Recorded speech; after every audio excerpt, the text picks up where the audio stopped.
actually, this is kind of a fun topic. The more I started to read about it and look into it, kind of mixing my own experiences with the things that I found out that were out there about it. So basically, starting with a simple definition, which by far is, the more I looked into it or the more I thought about it, was actually very overly simplified, but it's basically medical volunteerism is travel by a group of physicians to a foreign country for the purpose of making a special study or undertaking a special project of a short-term duration. But basically, bottom line is this is the kind of child that we're all out there trying to help, and not just in the present, but into the future.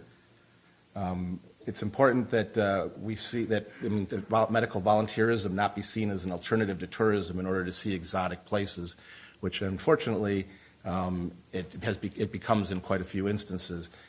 When you Google medical missions, you pull up 13,500,000 sites just on those two words alone. It's actually, in the ideal setting, besides the obvious benefit for the patients that benefit from it, the healthcare providers, also have quite an experience. If you've spoken to anybody who's come back from a mission or you've gone on a mission, when you come back, you definitely have had a great deal of personal growth. But this is just the first page. When I Googled medical missions, just to give you an idea, ranged from religious-oriented missions to non-religious but quite a few. Missions pop up, and this is just the first of many pages. This is just not to pick on this one in particular, but this is just a sample. This one, I don't know if you can see it from there, but basically it decides cost. It provides medical missions, but it decides cost to the individual based on where you're going. It takes you to places like Panama, Haiti, South Africa, Cambodia, so Thailand, so really kind of around the world, doing kind of general pediatric and adult care. But again, a lot of people look at it as kind of a way to see the world at the same time. In 2014, NPR looked at voluntourism as one of the fastest growing trends in travel today. They estimated 1.6 million volunteer tourists, as they call them, who spend about $2 billion a year on this. And there are now, over 500 organizations that offer what we call medical service trips that have an annual expenditure of over $250 million. These trips, these missions can last from days to months. As I mentioned, they can be faith-based or non-faith-based organizations, and they're actually also can be in response to a natural disaster, such as an earthquake or a hurricane, or focused on non-urgent or non-emergent health care in chronically under-resourced areas.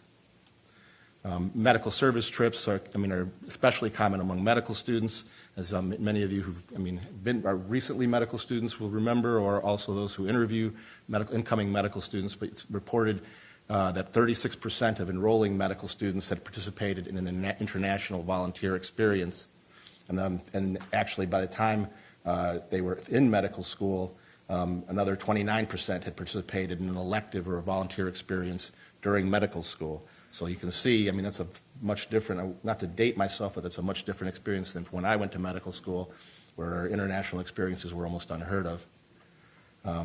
But the problem is, this is also often a response, medical missions or medical volunteerism also is often a response to health disparities and the inequitable access to resources. For example, in the sub-Saharan Africa, where 24% it has 24% of the global disease burden, but only 2% of the global physician supply. I think it was really accurately put in the Boston Globe back a few years ago when they basically said it's difficult to imagine a pursuit more closely aligned with the professional values and visceral instincts of most physicians, which is quite true. This is the kind of thing that basically kind of cuts to the core of why we became doctors to begin with. Just to give you an idea of just need in an area in which is a little bit closer to home for me, this is a slide that basically generated to look at the amount of cardiovascular disease in Latin America and the amount of cardiovascular disease that's actually addressed. So you can look at the top, I know the numbers are kind of small probably for you to see, but Brazil, for instance, has an annual number of born alive of 3,697,000, of which the incidence of congenital heart disease gives them 20,247 infants who need congenital heart surgery in the first year, of which of that 20,000, only 8,000 receive that surgery. So that leaves 12,000 babies who do not get the attention or the surgery that they need. And actually, that's one of the better countries in Latin America. Actually, Chile is probably the best, the most advanced of all the countries in Latin America. But most countries, really, due to lack of resources, trained physicians, or supplies, most frequently are not able to address not even 10% of what their population requires. And that's on an annual basis. I mean, right here you can see basically totaling all of Latin America, there's 24,000 infants that do not receive the surgery that they need. So this is kind of by definition for me and for my group, the kind of what we're trying to make a small dent in. Obviously, we can't operate on 24,000 kids in a year, but I mean, the whole goal of most missions these days is actually to lead by example and to help develop programs that become sustainable. An example. Here, this is actually one of our physicians working with a nurse and cardiologist in Peru. This guy actually was trained here in the United States in New York, but currently works in Tel Aviv. And he actually found us through the internet from Tel Aviv and has been joining us on missions on an annual basis. Medical, looking basically, obviously going and doing medical missions does provide quite a great bit of benefits for most trainees. It does provide a greater sense of medical knowledge. Improves your physical exam skills. You really have less of the high tech. You don't have access to CTs, MRIs, ultrasounds as readily as you do here. You have to depend more on your physical exam and more of the basics, which actually is I think, an important skill to develop. Also improving your procedural skills. It enhances your sensitivity to cost issues when you begin to realize that most countries do not have the equipment that we have, or rather reuses equipment that we consider to be expendable.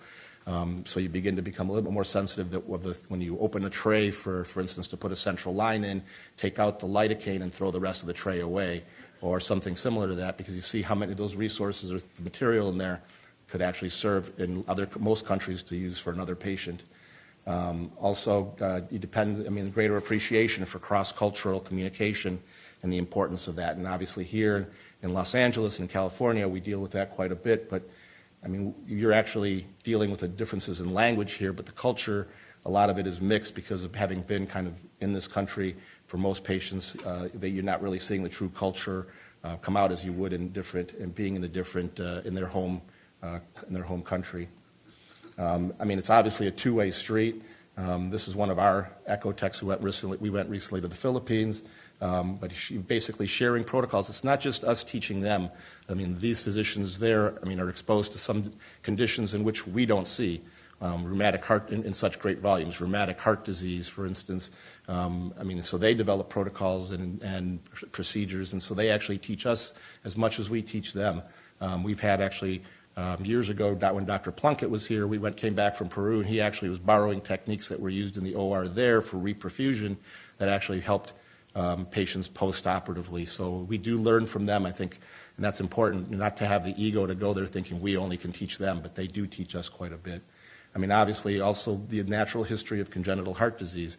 Seeing a 12-year-old patient with tetralogy of Fallot that is untreated, undiagnosed, is kind of a remarkable thing to make that diagnosis, because, one, we don't see that. They're here, they're diagnosed in infancy, and by the time they're a year, they're repaired. But to see these patients, single ventricles, or tetralogy of Fallot, going into adulthood is actually a real, learning experience. Also, I think I already mentioned. Oops, I went backwards on that one. Sorry. Our physicians work side by side with their physicians. I think that's the best way in all these organizations is physicians working hand in hand, not to taking over the care of the patient, but rather jointly managing patients, or kind of learning from each other. There are risks and challenges to doing medical missions, obviously. One is, is personal health. In a study of the medical program in Kenya, 4% of the participants converted to being PPD positive when they returned. So obviously it's not without, and that's just one small example. There are many examples of risks that people take going to on these medical trips. There also are cultural differences. There's a difficulty in understanding, the expectations, the values, decision-making. A lot of these patients, obviously from a cardiac standpoint or cardiac missions, you can't treat every single patient that's presented to you, so you have to actually take the time to select the patients, and that selection process is very difficult. It has to be, in order for it to be the most ethical process possible, it has to be as transparent as possible. But those decisions are not easy to make. How do you decide one infant or one child over another? And I'll talk a little bit more about how we see that process. But understanding so there are families out in different countries who feel that even if their child were to die in your hands, that at least they've given their child the best medical care possible. So that expectation from them is not so much of their child living, it's just of their child getting the best care possible, and they're feeling that they had actually provided that care to their child. And that's something hard for us to see because obviously that's not what we see, here. Their values, again, are differences. The limited resources, it's difficult because I think when you do a medical trip, you want to take all your equipment from here, basically transplant a hospital like UCLA and transplant it to another country. But that really is unrealistic because after you do that, when you leave that country, they no longer have those resources and they no longer have that luxury of it being able to use that equipment that you bring with you. And so really you haven't instructed them or giving them anything new. You've basically just moved your hospital there and taken care of children, but you haven't really given them a way of learning how to take care of the kids with what they have available to them. However, there are some things you can take that you can use that do help, and you can learn again from what they do. For instance, something as simple as a Plurivac that we take. They don't have access to Plurivac, so they use big suction bottles, and they use bottles to fill, or even something as a bag to collect urine through a Foley catheter, or even the Foley catheter itself. All those things are kind of luxuries that we have here. They make do with what they have, but it's important for us to not feel that to learn to live with the limited resources, not expecting to have an MRI or a CT scan whenever, when we feel that that's a study that we need or would add to something. At times it's not possible to get. The ethical challenges, that are faced, are pretty significant. If you stop and actually, recently I went to a group of first-year med students, and it's actually interesting to listen to them talk about their feelings about, these are all med students interested in global health. So it was interesting to hear them talk about their views of these ethical challenges. In some cases, you feel like you're putting a Band-Aid on when you only go for 2 weeks. And that can be true, because really when you leave after 2 weeks, you have to realize that these patients are going to still remain there and still have the same problems, the same access to care that they had before you got there. We are a short-term solution in some cases, but that should not be the goal. The goal should be to develop something that can be long-term and can be sustainable. But it is difficult when you have that. It's not a satisfying feeling to leave children behind or to have to chosen one child over another for intervention because you don't have enough OR space or enough catheter space, or you don't have the right balloon, or you don't have the right equipment, or the child has a cold. Those feelings can leave you very dissatisfied. But I think it's important. And that's why it's important that these medical service trips be looked at as being something long-term and more to develop a sustainable situation. The community, the patients there are at risk because, for exploitation, I guess is a strong word, but in a way, providing informed consent for these patients can be very difficult, not only language barriers, but understanding the process, feeling the pressure to actually undergo a procedure because it's a foreign medical team without really understanding the ramifications or the risks involved. Also, exploitation, meaning doing procedures that are experimental here which goes under practicing new techniques, but doing procedures that we otherwise wouldn't do here, and doing it on patients outside of the country because we don't have the FDA or we don't have IRB approval necessary. Those things, is important to, to obviously to avoid, but those are the issues that, these medical service trips, are, at risk for just because of, the setting in which you're working. For instance, this picture, I always, like these two young, these are both two young boys who had, open heart surgery sitting next to one another, but it also highlights some of the ethical issues you face. Obviously, the child to the right has Down syndrome, and again, so, many physicians feel that when you go to operate overseas, that some children shouldn't be, chosen for surgery over other children. It raises really, again, it was brought up at the, in this case, again, should a child with Down syndrome or who has another genetic, issue be considered for congenital heart surgery in a situation in which you have limited supplies, limited number of children that you can operate on. And, again, it's not something that's just unique to cardiac surgery, but in all surgeries, or all mission trips, have to face that question. So I think that, that it's important, it was important for us to discuss, but again, we try to apply the same, moral compass that we use here for making these decisions. As I mentioned, medical service trips are limited in time.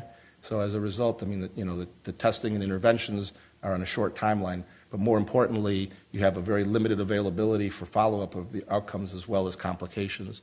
So, if you're doing surgery on your last day, you really have very little time in which you can actually follow up the patients and make sure that they're extubated, make sure that they're on their way to going home. Look for any wound infections, look for issues. I think that's, you have to turn over care to the local physicians, and that's a real problem, can be a real problem as well. So that in and of itself is an issue that all these medical service trips have to face.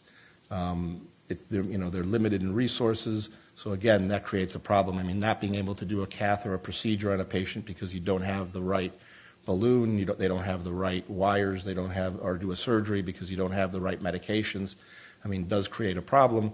Having to select patients in that fashion is something that, from here in this country, we're not used to.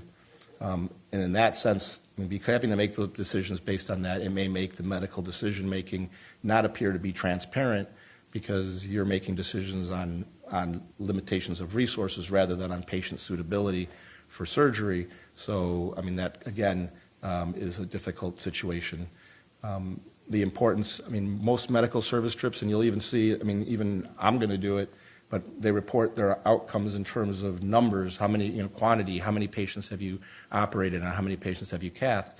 The problem is it's very difficult to look at quality, to look at, what's the long-term survival has been, what the morbidity and mortality for these patients has been. So, which is actually something that makes sense. That's a more important information, but again, difficult to gather unless, once you've left the country and years have passed to find out what the outcomes of these patients are, unless you develop a kind of an international type of EPIC system or Care Connect overseas to do that. You face culture and language barriers. Obviously, you go to countries where you don't speak the language or only a few people in your group speak the language. It creates problems between the doctor and the patient, and also, clearly between healthcare providers, just making yourself understood between the two. And so decisions, medical decisions, or plans you can have being able to express a conflict in values in the plans of the local providers can be really difficult to communicate to one another. So not understanding their culture is one thing, and not understanding their language makes it, that kind of magnifies that problem. So, it's a difficult thing. The language barrier can typically be overcome to some extent, even by translators, but still understanding the cultural barriers are quite often, difficult to get over. The supplies you bring, even though, we tend to, in the beginning, we would bring everything we needed, perfusion packs, everything that was needed to do the surgery, and then we realized that what we were doing is basically preventing the government or the hospital itself from having reasons to buy the equipment. And so what we've begun to do to address that is actually to buy our equipment in country. So we would actually buy some of the more important things so that we, one, support the local businesses, two, kind of build up relationships with companies there, but I mean also demonstrate to the hospital the need that they have for buying certain type of equipment in order to perform the surgeries they're looking to perform. But I mean, by bringing in supplies, governments don't realize what's missing and what they need in order to provide all the surgeries they're trying to provide. I mean, this is, again, physicians working together, using their equipment, their supplies. Their access to supplies and equipment is limited, but some of the stuff they have is definitely usable. I mean, again, we're spoiled here. I mean, we have, the best of the best. But, what they work with on a daily basis is what you see, here, like in the OR, the anesthesia. So our anesthesiologist working with theirs, basically in prepping a patient inducing for a cardiac surgery. Partnership with local healthcare professionals, is important. You can't do this on your own. You can't go into a country. You shouldn't go into a country and just begin to set up shop. You really have to have people, basically physicians on the ground there. For what we do, we have cardiologists and cardiac surgeons who are essentially in the different cities. Evaluating these patients preoperatively. So they're doing the echoes, they're doing the physical examinations. They can do, to some extent, they do some of the caths, but they make the diagnosis before we even get there. And they also, more importantly, do the follow-up care once we leave. So these patients are not just operated upon and then left without any type of follow-up care. So that kind of collaboration begins long before the mission even starts, up to a year before you even travel, and it goes throughout the experience and beyond. It really, is an important, that is kind of at the crux of being able to have a successful medical mission, is really to be able to partner, find physicians there that actually can support you both before and long term. This as a picture, an example of that, a patient returning from cardiac surgery. There you see Dr. Medikians, and actually he's actually making sure that the discharges are all taking place on time, even there. But actually it's a younger version. He has more hair, and it's not quite so gray anymore, as it is in the picture. But no, so, the doctors like, Dr. Medikians. Most of the intensivists from UCLA have traveled, with us, and have been an incredible job as kind of ambassadors. Not only in the immediate post-op care, but also, being accessible and available long-term by email, by text, by phone calls, talking to the physicians there even after we leave and helping to kind of make sure that everybody. So, it's commendable to see. I'm proud to work with the people especially those from here from UCLA that go, because, really they put their full effort into it, and yes, Andy, we did get this one out by 11, but in general, I think that really that type of dedication to this is really important. What differentiates doing a medical volunteer mission rather than being a volunteerist. From personally, we make sure we have cardiologists and cardiac surgeons on the ground. Who are motivated to provide the care to children with congenital heart disease. This is, kind of from my personal experience, we go to these locations in advance to make sure that they have adequate equipment and, actually a place for us to work. We identify the patients in advance. Obviously it'd be nice to have echoes, but really, they don't have the experience, there, so we work with them as best we can before they get there, and then actually once we get there. But we also, but we have an idea, we try to have an idea before getting there as to what patients would be candidates for possible intervention.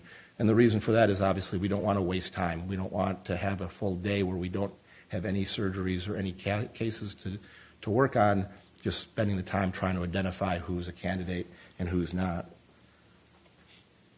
An example here, this is our interventionalist with an echo guy and an echo tech, doing an echo with, in preparation for patient selection. This was actually on a recent mission that we did, just echoes and caths in Lima, And actually all these physicians, I mean, the echo tech is from Children's of Philadelphia.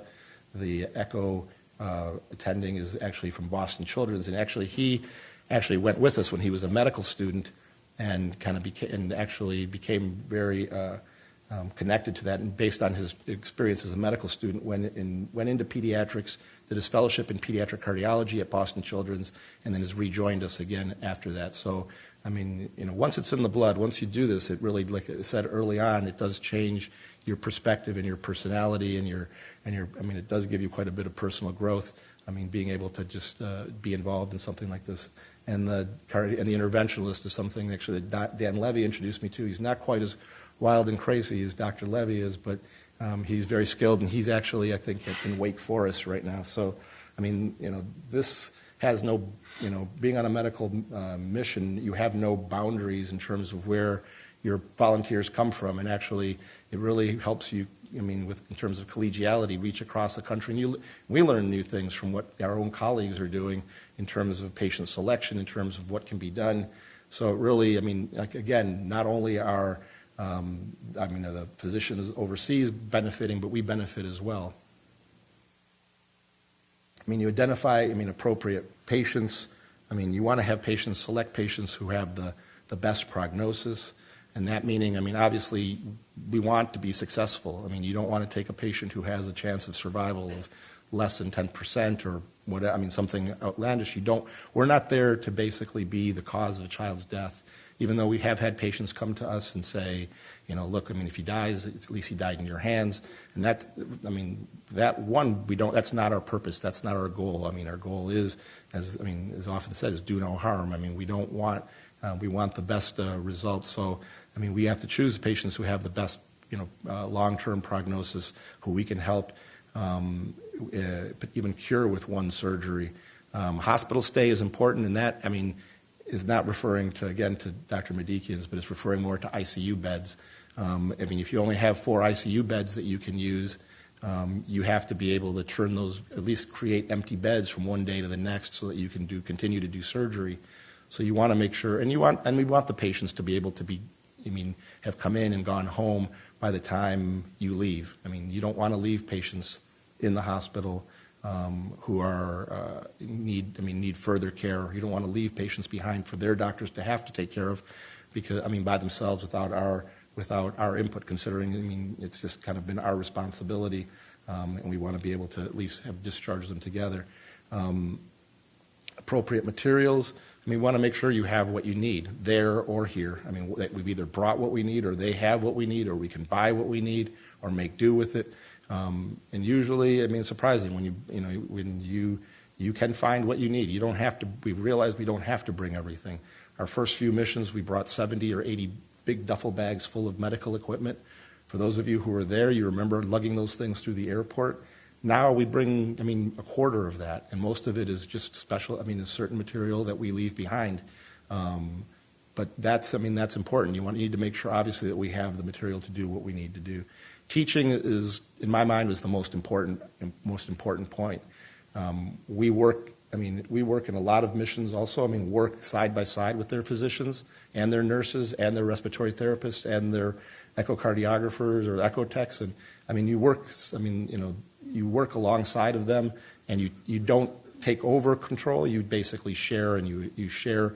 And what we found is in a lot of programs, areas, for instance, ICU nurses have done a phenomenal job. We go back now in some places and don't need to take but 1 or 2 nurses with us, because the nurses who are there are superb, and they don't need us.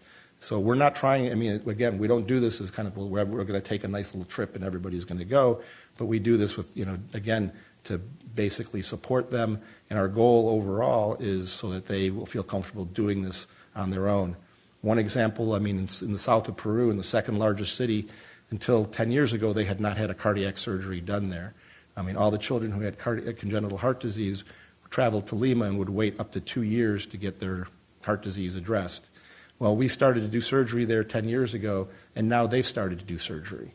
So in 10 years, we've managed to get them from doing nothing and referring everything out to actually doing their own surgical cases. And I mean, they're not doing complex surgeries, but they're doing ASDs and VSDs.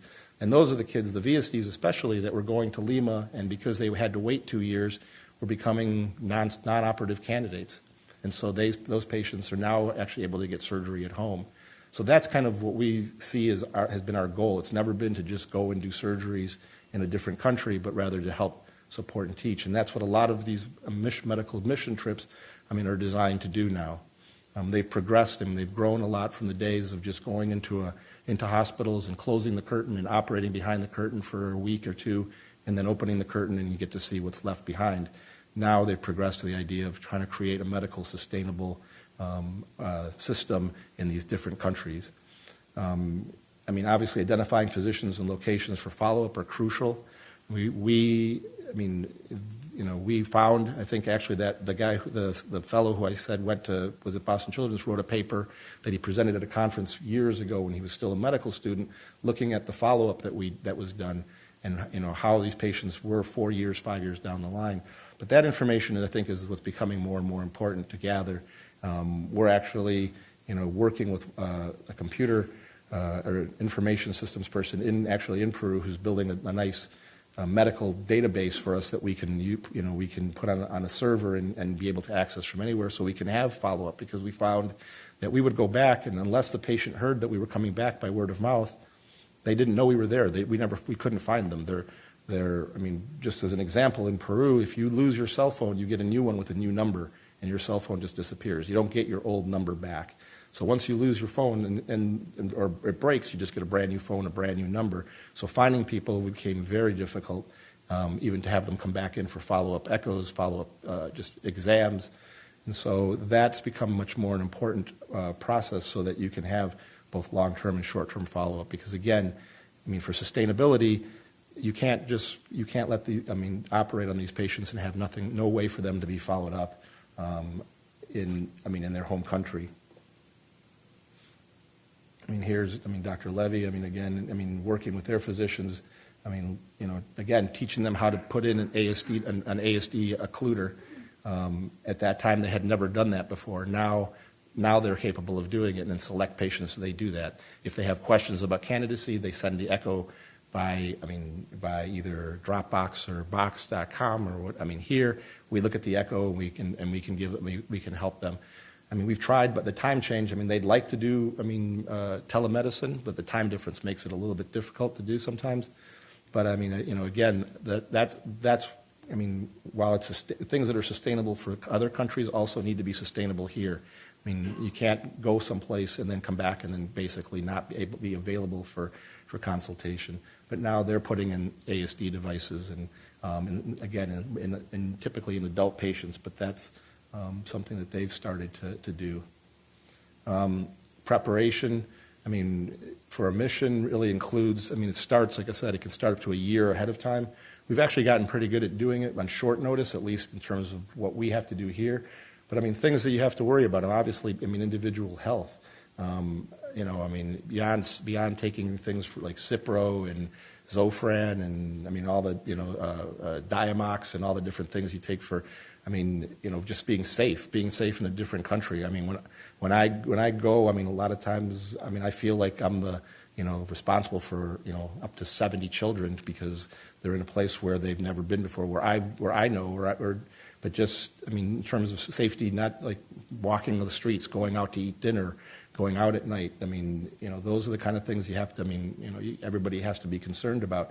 Some of the areas we go to are not as safe as, are not as safe as being here. And vaccinations, those things, also are important, and you have to obviously get them in time to be able to travel. The travel, arrangements are also, complex. People coming from all over the world, having to coordinate their arrival. Malpractice issues. Most countries don't have, that type of liability concerns, but they're starting everywhere. And in some cases, if there's a bad outcome, the police become involved. Police, have arrested physicians before they leave the country because of a patient with a bad outcome. So there is obviously, if you have volunteers going, you obviously need to have some type of protection for them. In a lot of places, the hosting medical school, will provide you kind of an umbrella coverage so that you're covered in their country. But I mean, again, that requires us to present them with certificates and paperwork, I mean, verifying that we are, I mean, you know, practicing physicians here with a license, with board certification. So you can't be taking, you know, I mean, people to act out of their roles. I mean, you can't have, I mean, me doing cardiac surgery. I mean, that's, I mean, again, I mean, that's not, I mean, acceptable. I mean, you know, that's something that, you know, in the past, I mean, people were doing things that they weren't trained to do.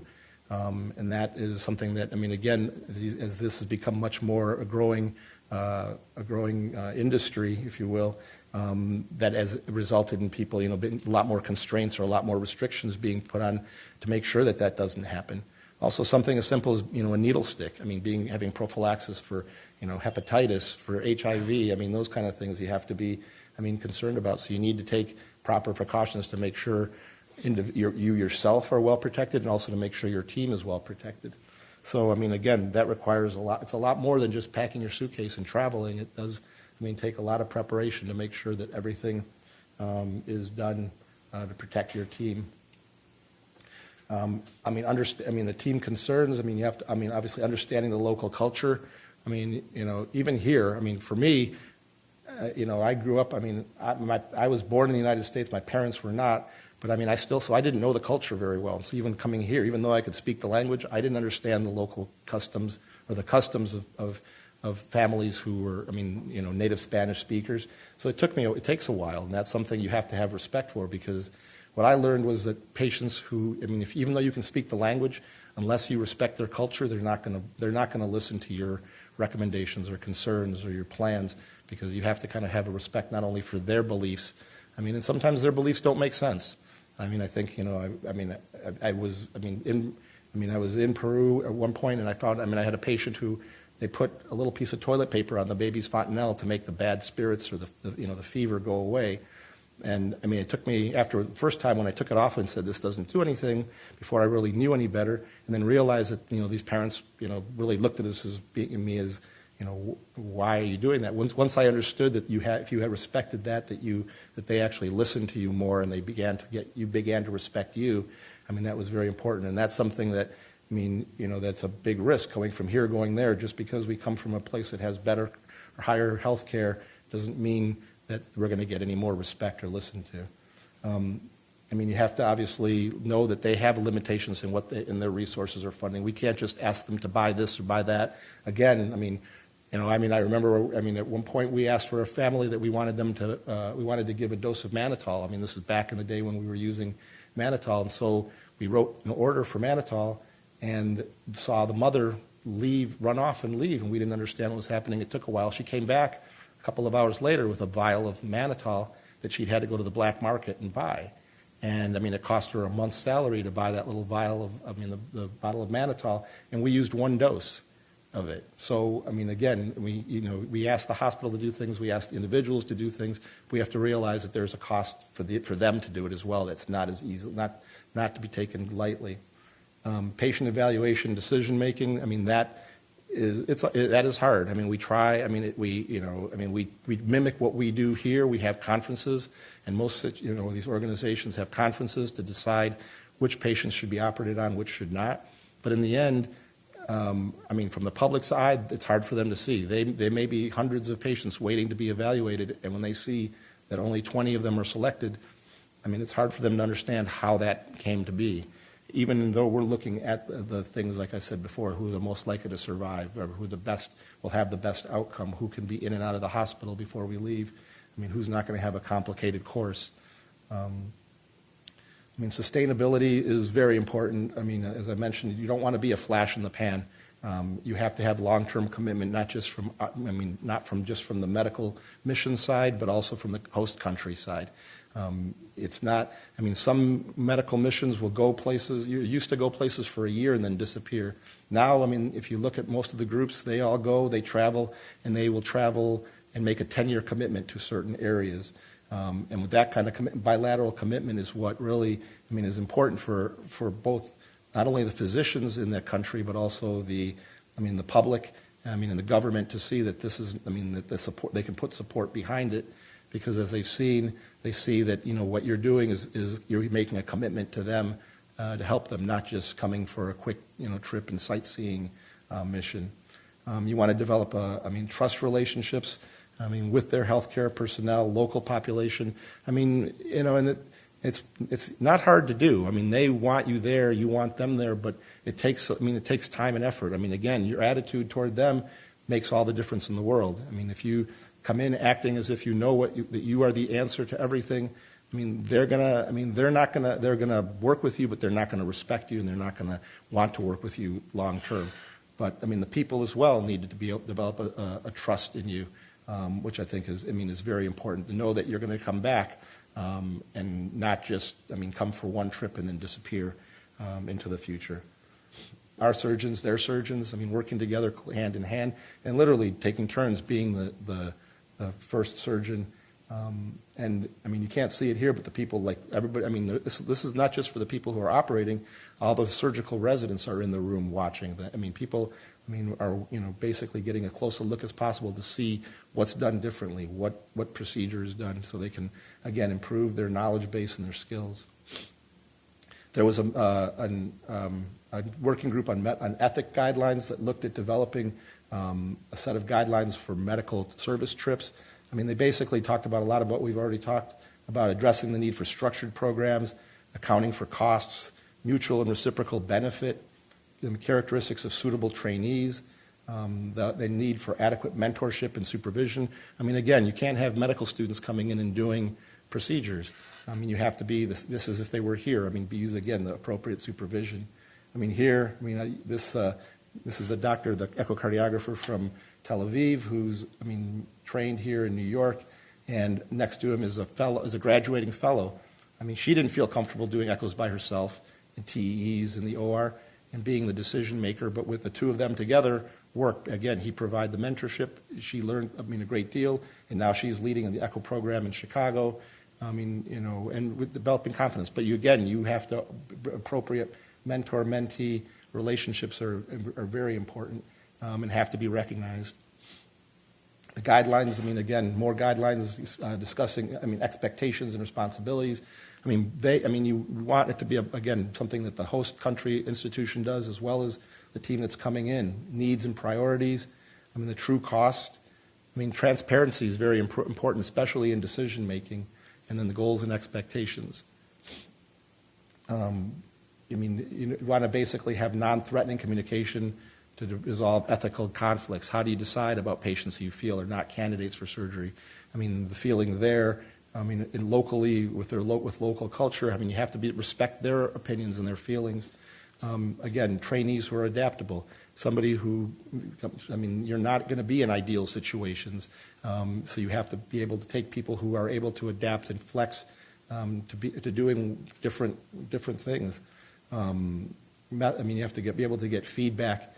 And you have to also know the trainees, what kind of level of experience and training that they have. In my mind, we've taken undergrads, we've taken medical students. In my mind, undergrads, I think it's a great chance for them to see whether medicine is something that they really want to pursue. You get a close-up and personal look. But also, for me, medical students and residents are important as well because you really want, this to continue. You want medical mission trips to continue into the future, and you want them to get a taste of it and see that it can be done and it can be successful, and how it can be done and how it should be done. The motivations for volunteering are very different. Some people volunteer because they feel volunteering is good. It's good to help those. Just good to be a volunteer in any type of a good situation. Other people volunteer because they want to know how it's going to benefit they want to pad their CV or their resume. So, that's the two different, groups who volunteer. Some people volunteer. Dr. Patel here, who's been with us several times. She's here. She's there every year. She does this not to go on her CV, but she does this because it's kind of a passion. And you can tell. It's not something she's taking lightly. There are estimates that over 500 organizations sponsor up to 6,000 trips a year. There's just to give you an idea, some of the mission. Just off the top of my head, when I was putting the slide together, some of the groups that put cardiac missions out there: International Children's Heart Foundation, Heart to Heart, Heart Care International, Surgeons of Hope, Mending Kids, Hearts with Hope. I mean, you can go on and on. I mean, I could have kept going for a few more slides, but I mean, these are just some of the groups that go out and do cardiac surgery. We've worked with quite a few of them, collaborated to put missions together, and are planning on collaborating with them and coordinating, for instance, with Surgeons of Hope. I mean, collaborating so we can do what we discussed earlier is they do a mission, pass patients on to us, we do a mission, pass patients back to them, and so that we can do 3 or 4 missions in a year and address and be able to do more work in one institution. But the countries have the most prolific in doing this: United States, obviously, Australia, Canada, the UK. G4 Alliance is something that was put together to try to coordinate not just cardiac surgery, but any surgical, obstetric, trauma, and anesthesia care. Problem is, from my viewpoint, I mean, it still requires, I think, an investment of, I don't know how much money to join, but basically it's a collaboration with, all these institutions to try to coordinate medical mission care. That's us. And then again, I mean, just speaking now personally about Hearts with Hope is, I mean, our mission is to provide medical, dental, humanitarian assistance to children with congenital heart disease. Started out in Latin America, but we've grown beyond that. We'll go anywhere we can. I mean, basically, we try to get past whatever limitations we have, and we have gone. We have gone to, the Philippines recently, which was a fantastic opportunity. Again, just for me to take a breath. Again, training surgeons, physicians, nurses, staff side by side, proctoring and interventional cath procedures, working with counterparts at every level, acting as consultants rather than primary care physicians. And again, we make a long-term commitment, a 10-year commitment to every place we go that we're willing to go. I mean, we're now working with doctors in Bolivia who are asking for us to come there. And so we're more than happy to go, again, with a 10-year commitment, plan to kind of continue coming back. This is a volunteer. I mean, he works at Bloomberg.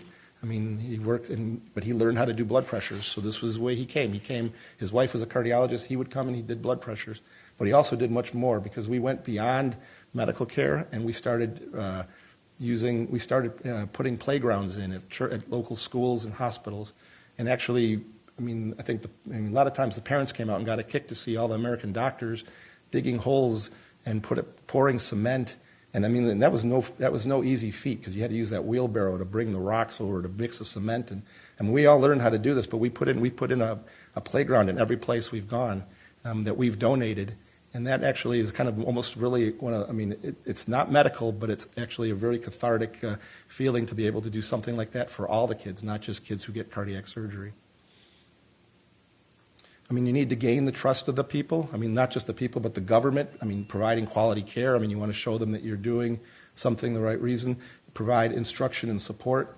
Bringing medical supplies that you can donate. You want to work with them rather than instead of them. You have to follow their rules. Some of them may not make sense. Instead of what's a sterile environment, what's not. It may not make sense to you, but you got to follow their rules. You got to fall into their line. We don't know everything, and we have to basically kind of go in line with what they can do. We don't want to strain their resources by doing too much. It makes it difficult for them to do their daily work. The people, that's the most important part. You want to make decisions that are transparent, give them equal opportunity, see all these patients, do no harm. We don't want to, have mortalities or morbidities. Sustainability, show them that we're going to be back, and be responsive when the mission is over. A lot of these people contact us by Facebook that they want us to see their child again. They want to know when we're coming back. And so when we try, social media has worked great for us. In terms of doing that, we're able to communicate with these families and tell them. That's, our website. If anybody ever has questions or is interested in going, I'm more than happy, like I said, to take, I take med students, undergrads. But just to show you, these are this is something the families did. After they started realizing we were coming back, they made their own T-shirts. They came back. This is the way they greet us when we come in for the first time. So it's a great feeling. And all these kids are kids that we operated on or did caths on and so it's a really, it's kind of it's a fulfilling picture to see for us to see him come, to see this as our welcome. Dr. Isabel Jones, one of the original founders, of our group, who's is just phenomenal and has always been phenomenal. Her and her whole family, have been part of this from day one. Just quickly, I mean, again, I said, shouldn't be quantity over quality, but I mean, that everybody, does this. But just to get an idea, we've done in the 10 years 156 cardiac surgeries, 252 caths, 1,300 echoes. We've done, 40 between EP studies, ablations, pacemakers. And when we do outreach too, we've done over 5,000 medical evaluations in like small underserved communities in the mountains, hours away from the town. And of that, though, they did 100. They took a portable echo machine, and they found 8 kids who were brought in and had surgery. They came in on the same bus that took our group out. They would bring the child in so they could have surgery. A 12-year-old tetralogy would come in, patients with rheumatic heart disease. We also take dentists, because a lot of these places couldn't get any dental care. They've done almost 5,000 dental evaluations. They've pulled, I won't tell you how many teeth they've pulled. They keep them in a jar, or they used to. But we go, and sometimes we're the only dental care available for like orphanages with patients with cerebral palsy. No one else will touch them. And our anesthesiologist, Dr. Brill, Dr. Patel, did a phenomenal job of providing anesthesia for them, and they would get their dental care. And we became their only dentists. Anyway, I think, as these two little guys say, thank you. That's it.